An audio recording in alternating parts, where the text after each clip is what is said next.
Otherwise, we're gonna do a little workshop here at the end and have some fun.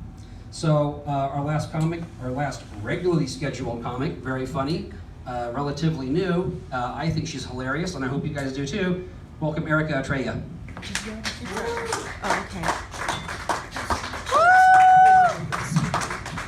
When she's done playing with her phone. I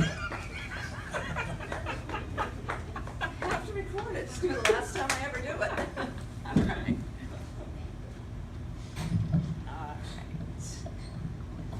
Hello again. This is my third time here doing this. Not third time at Nicholson's. I'm a regular here for the music open mic.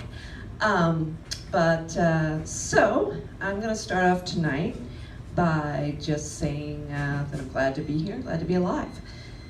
Now, so one of the things that I've recently experienced moving to Folsom from the big city of San Jose was my fight with the bugs here and the black widows and all the scares of, you know, spiders and all this. I moved here 4 years ago, and I'm not the type of girl that goes, ew, spiders and all this. I've been bitten by so many different bugs in my life, and a few homeless people, but that's a whole other story. Yeah, well, you know, San Jose, it's a rough town, you know. But yeah, the other day, I'm driving in my car, and I want to know if this has happened to any of you, because I know it has. It was my first time. And I'm on Oak Avenue, you know, not just a little street, but it's enough that you can't just stop your car, no matter what's going on. And it's dark, and I got a little tiny spider is what it looks like. A little tiny one just running across my windshield. I'm like, I'm gonna ignore it. And then as it gets closer, it seems to be bigger and bigger. You know, it's about the size of more of a quarter. And all I can remember is all the people when I moved here talking about black widows and this and that, and you know, this big fear of getting bit by something that could actually poison me. And I have a compromised immune system, and it is frightening for me to get bit by something that could put me in the hospital. And I was really petrified to a point where you shouldn't be petrified. And I got cars around me, I can't stop the car, so I pulled off in one of the little broad stone communities, and I find myself pulling off and just jumping out of the car and freaking out and thinking of what people must think of this. And I'm trying to figure out how I'm gonna catch this thing. So I'm looking around my car, and there's nothing in there. I just recently cleaned it, unfortunately. Normally there's, you know, a hoard of garbage and cups and to-go cups. No, but all I got is this little tiny bottle of water. Little tiny, with this little tiny opening. And I grab it and I empty out all the water out of it. I should have drank it because I'm thirsty and nervous, but I didn't think of that. I just dumped it all out. And, you know, I'm looking at this little hole. How am I gonna grab this spider that's bigger than the size of the opening? And so I take it and I look and I look and I look, and then I just decide to go for it. And I popped it right on top of it. And then it's gone. It's dark, so I can't see where it is. I throw the water bottle out. Now, meanwhile, this is in a small suburban area at like 10 o'clock at night. This is Folsom. So I still do not know how the people in these houses must be thinking. And I threw it out there, and I spent 10 minutes running around the bottle of water, not being able to see if it was in there, not wanting to get back in my car, till I finally see that it's alive, running around inside that little bottle of water. And I have fatigue and I'm completely losing my place. All right, I'll pick it up for you. So after all this, I pick up the bottle of water, and I look and it's in there. And like me, I catch and release. I never kill a spider. And so my hope is that, you know, after that was done, but really this is my hope, that if a black widow is ever approaching me, it will have no fear, and it would never bite me because I literally never kill a spider. It'll know I'm on your side. Although I don't appreciate them coming into my home and taking over my home. But moving on from that.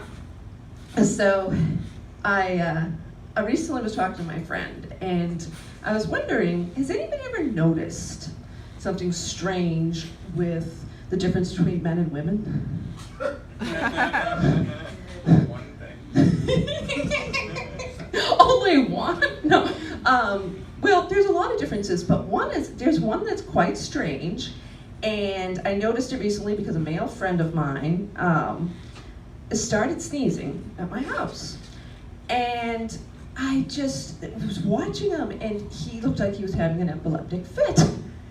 And I don't know if this is a phenomenon, and this is a room full of mostly men, so this is not an insult, trust me.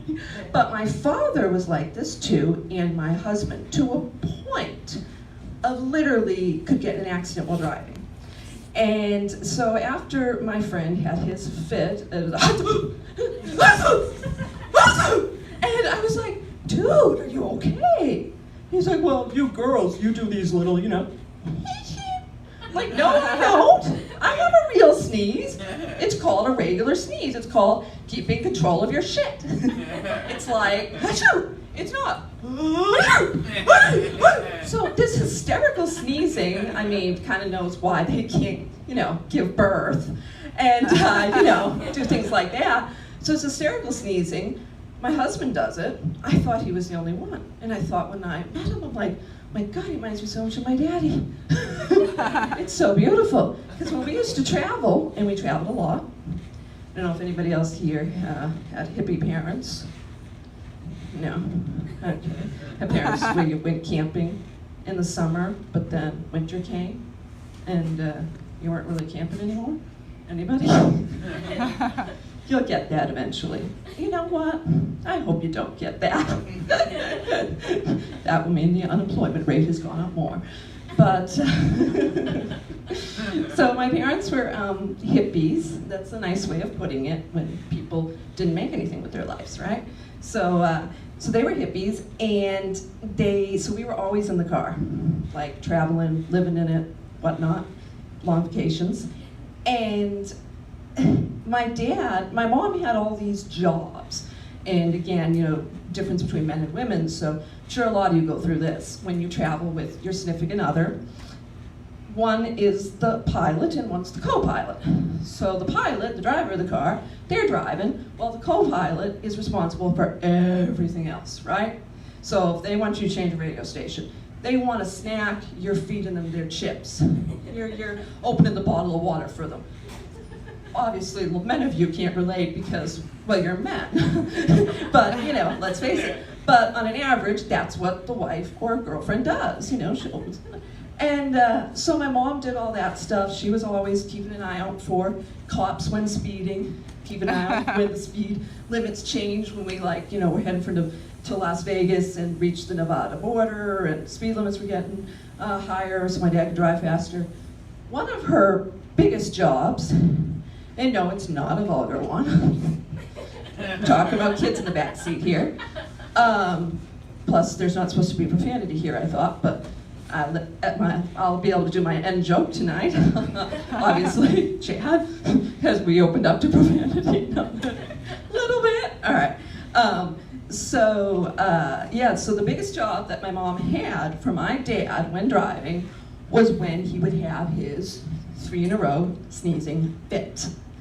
And it was literally horrifying. And as a child, I mean, for me and my sister, as it was, he was an abusive maniac anyway. But in this case, I thought this was death. And every time he would have one of his sneezing fits, it would literally be him just going, Barbie, that's my mom's name was Barbara, Barbie, it's happening. And she would grab the wheel, she would have to hold the wheel of our car while he started sneezing, and it would stop. Oh God! And again, I can't relate to that. And I can't wait for more people to laugh, because I don't know if the men are offended or if anybody else has these types of sneezing fits. Because if you don't, that means that I know one of these men is my best friend, current male best friend. One is my husband and one was my father. So if none of you have these weird sneezing fits, this means that I know the only 3 men who have this disorder. So I'm kind of baffled. But you can tell me afterwards, after I put the mic down, you have to stage if you have this problem. Lastly, I mean, I have a million things I could talk about, but I won't do that to you. But I have one thing to say. My husband, he travels a lot for work, and he likes to travel in general. He's lucky like that. He just has that kind of stamina. I have chronic fatigue disorder, fibromyalgia, a bunch of things that make it really hard for me to travel. And now I have chronic back pain, so it really sucks being on a plane for a long time. So I always tell him, you know, go travel, enjoy. He's been all over the place. And his last trip was to Amsterdam. And it's done. And his last trip was to Amsterdam. And, you know, he had his fun, and he, you know, had his experiences with professional sex workers. And all I got was the sweatshirt. Thank you, I'm Erica Atreya.